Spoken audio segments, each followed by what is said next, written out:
Well, I've continued on into the third season of BBC Ghosts.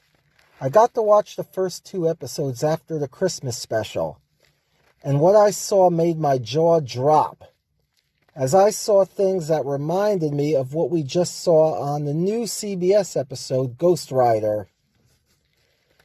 Episode 1, Series 3, is called The Bone Plot, and it had a story about a documentary being filmed at Button House, and Michael wanting Allison to be on camera to talk about her family and the house's history. Not having the confidence to be on telly, she refuses.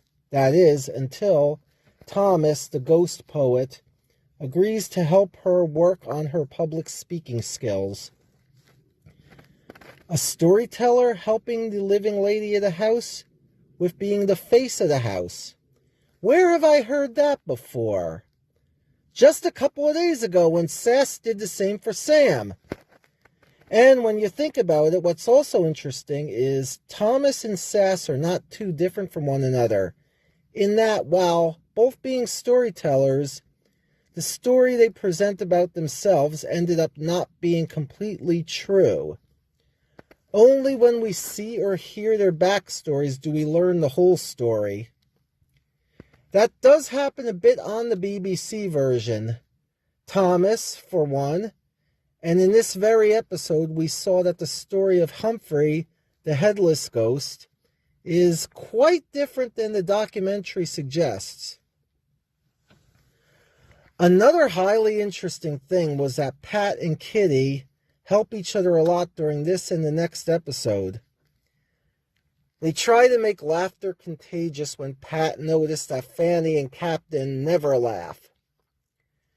But the next episode, Part of the Family, is particularly interesting, as Kitty is upset that Allison is spending time with her newfound half-sister Lucy and has no more time for dancing.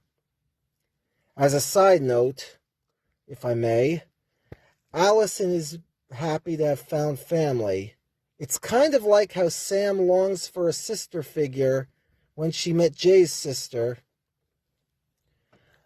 And Lucy found Allison based on the documentary I described in the previous episode. A documentary where their neighbor Barkley, I believe, mentions that he thinks the house is haunted.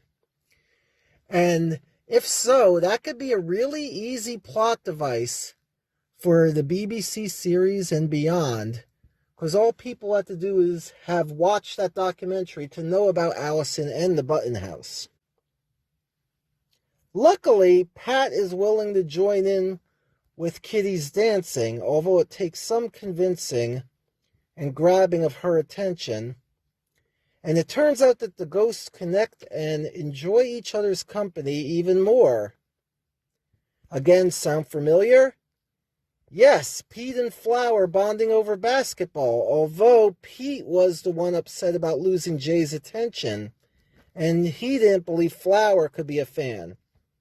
Reversed roles, but highly interesting that it still involves Pat, who is Pete's British counterpart, and Kitty, who, while being a different type, is very much like Flower in certain ways. She even had the same scenes with Fanny that are like the ones with Hetty and Flower in the beginning of the series, when they had the hole between their rooms. And I'm sure this is a coincidence, but Kitty's favorite dance? That of the blooming flower. So, was CBS including small nods to the BBC stories? Let me know what you think down below and on social. And another new episode on CBS is coming this week, so you know I will have a lot to say during this week leading up to and after it. So I will see you all then. Till next time.